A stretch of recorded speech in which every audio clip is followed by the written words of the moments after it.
2015 Dodge Dart with a 2.4 liter 4-cylinder, a P0128 thermostat housing assembly. First thing I did was I disconnected the negative cable on the battery. It was a 10 millimeter.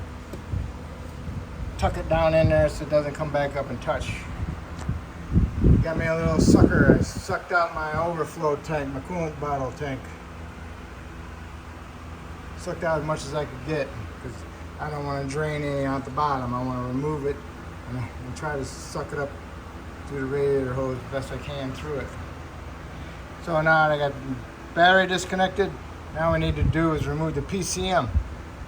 You got to remove the two connectors from it. It's got a little button here. You push on that little button, and at the same time you can pull that up. And as you're pulling that up, you want to move the connector back and forth a little bit.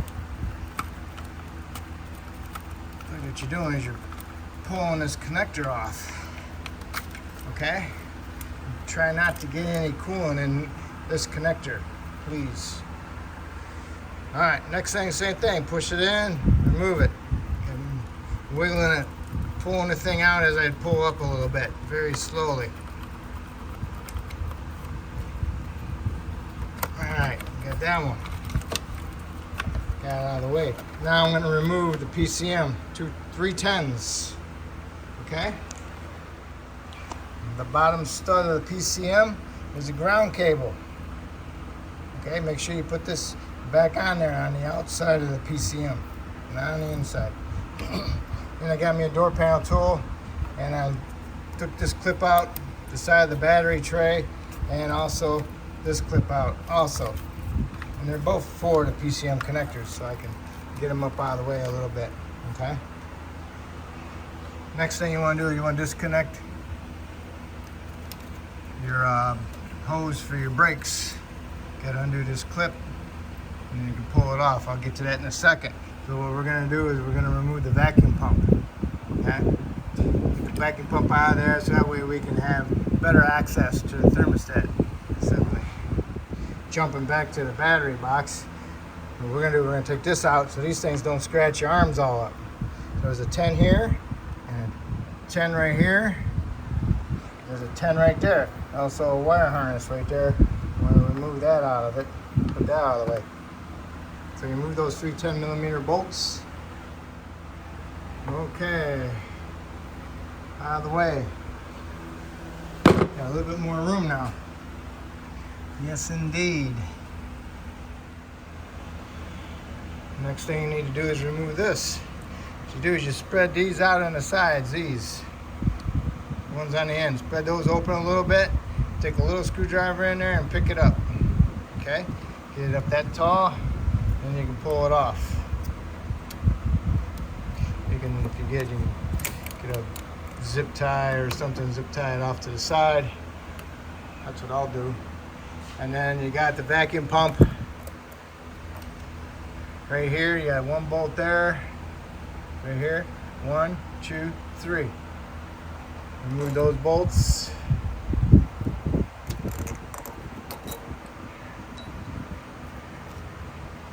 Now the vacuum pump should pull straight out.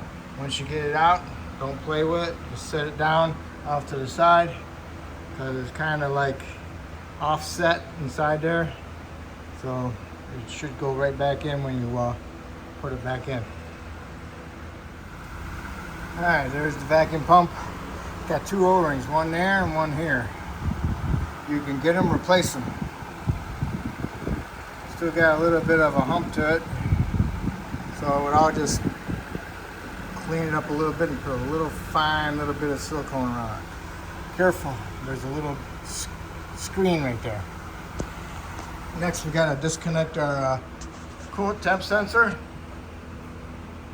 I use my tool again. Now pick up on the red part of the connector. Pick up on the red part of the connector. It goes up pretty far. Does not come off. Bottoms out. Then you can stick a little flat blade screwdriver in there, pocket screwdriver, and push the tab down, and then you can pull this off. All right. Then you got this hose here. Careful, because they get real brittle and they'll break off right here. If it breaks off right there, then you have to go on to Amazon or go to the dealer and get a new one. So in order to get that off, we'll have to spread these open a little bit. Or have to go to the other side and push it. Let's see. Can get my hand in there. Okay. Yeah. We'll see. Hold on. Alright, what I did was I spread it open and I pushed it out. Really don't know if pushing it in will do the trick. Couldn't get my finger in there very good. If you can get your finger in there, squeezing it, pushing it in should work, but I got it off anyway. Put a hose onto it and put it under my little sucker and suck some coolant out best I could. So this is where we're at. Now, here's the thermostat housing, and one of the bolts for it is right here. There's a bracket that goes over the thermostat housing. So you got two 8mm bolts and two 10mm nuts. You got to remove those. And for the 10mm nuts, I used a little bit longer of a swivel for the 10. It's not a real shorty. It's a mini deep. So gotta get that bracket out. Remove the two bolts and the two nuts. You might have to remove the studs with the inverted Torx because they're in the way. We'll see.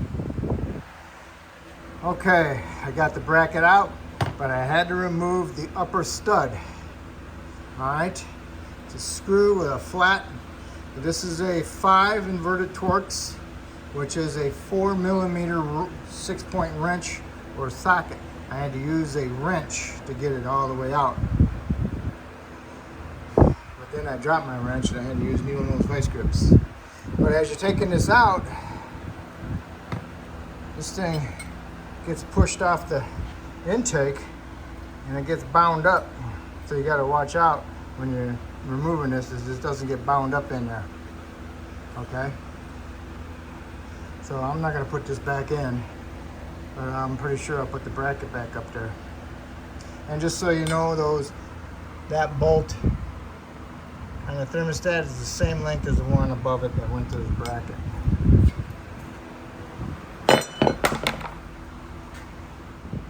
Next, you want to remove the hose, and you want to remove the clamp. What I do is I stick a flat blade screwdriver in here, a pocket one, and opened it up and it broke it. So now I can wiggle this back and forth, and maybe get my hose thing inside there and get it up and pull my hose off. Also, you need to remove the heater hose back here, and it's got one of those spring clips in it, right there. See it? So you can remove the spring clip, then you can twist the hose and push the hose off. Then we can work on getting the thermostat housing off. And if you notice, this bolt here has a bracket on it that goes to the lower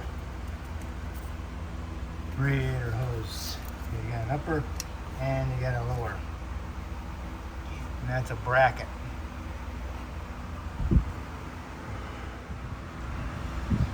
Alright, I got the hose off, and I took that 8 off there. There's 3 on here, and there's 3 of them on there. One there, and one way back in the corner over here. And I use a swivel extension with a 10mm swivel on it, shallow. And I'm pretty sure it's a 10. And I'm on it right now, so I'll put my ratchet on it and I'll unscrew it. It goes right through there. It's just stupid design. It goes right over that other hose, the black hose. Goes right over the top of it. You get a mirror back in there, you can check it out. Yeah, I got it. See if I can show it to you in the mirror. See it? Right there in the mirror. Goes to the back of this housing.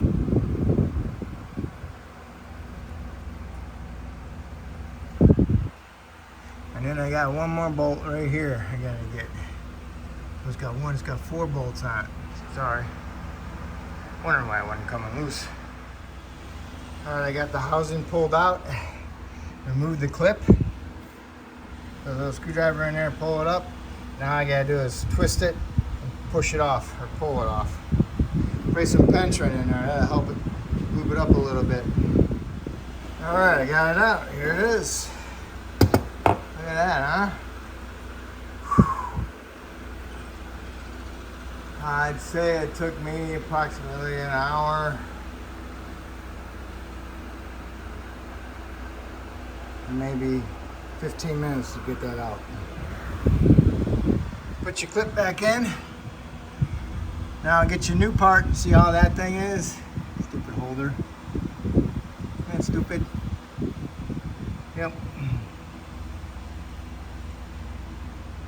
Alrighty, so when you're going back together, you gotta slide that baby in there.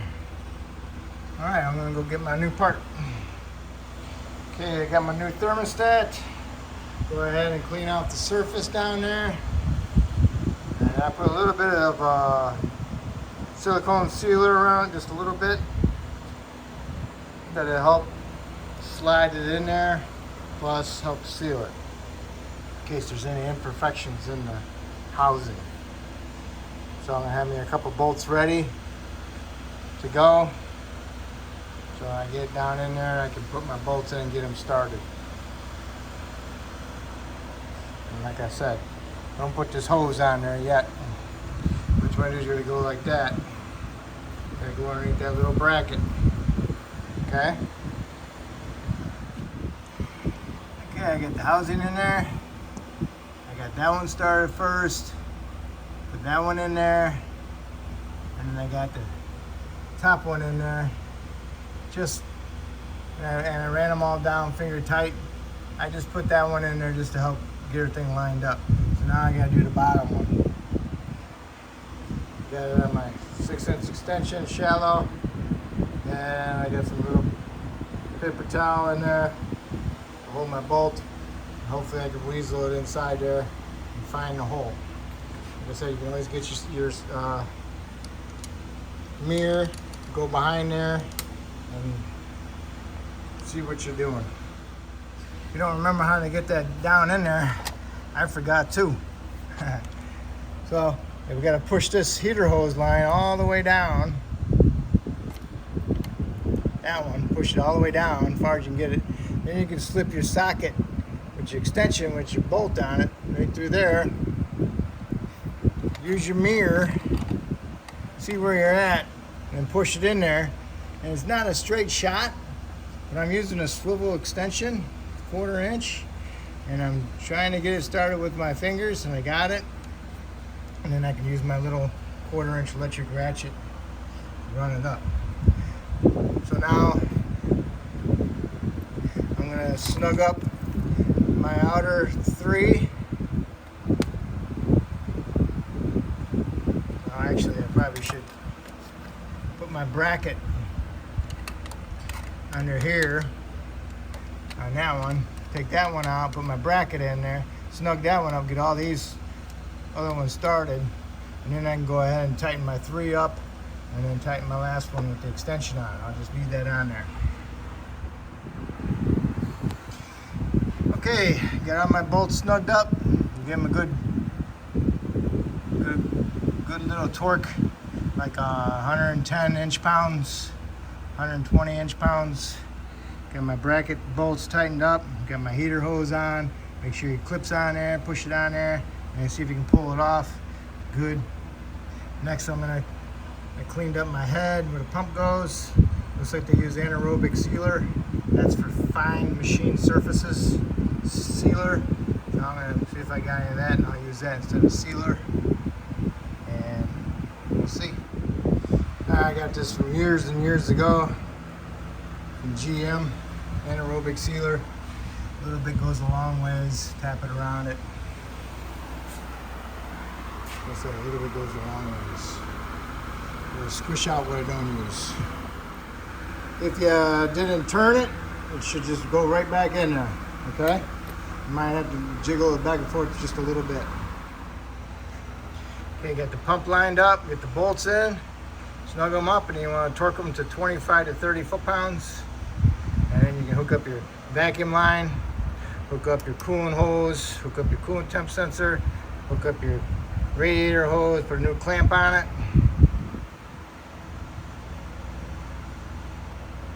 And now we can go ahead and work with our battery, what do they call that? Part of the tray. So we'll get these ready. Okay, I'll put that in there with the 3 bolts. Got my 3 bolts back in. And got a little fastener. Now you can go ahead and put my PCM in. And don't forget your ground on the outside of it. Alright, the PCM bolted up, got the ground underneath it, underneath the nut. Push the connector on there. And as you're pushing it, kind of wiggle it back and forth. And move your lever down. Make sure it clips in. And you got them fastened into the little holes on the bottom. One here and one there, right next to each other. That's pretty much it. I didn't loosen that up, but that was loose. Tighten that up because that's for the engine cover. Just double check everything, make sure you do everything, your hose, your other little hose, and your sensor. Now you can go ahead and put coolant in it. Put your battery back on, connect it, start it up. Double checking your fuel level. Make sure it gets hot. Make sure it has heat. Double check that you're not overheating, getting an air pocket. And take it for a ride. If you have heat inside the car, you do not have an air pocket, shut it off, let it cool down, and top off your fluid. And then double check your codes, clear it if necessary, and put your engine cover back on with the 4 nuts. And that will complete this job. And clean off the engine area of the spilt coolant. And on mine, I got an under panel on it, so I gotta go underneath there and clean that under panel out, and also get my wrench that I dropped at 4mm. All right, well that concludes this job, and hopefully I helped you out. And if I helped you out, hopefully you can help me out by subscribing to me, and I appreciate it. And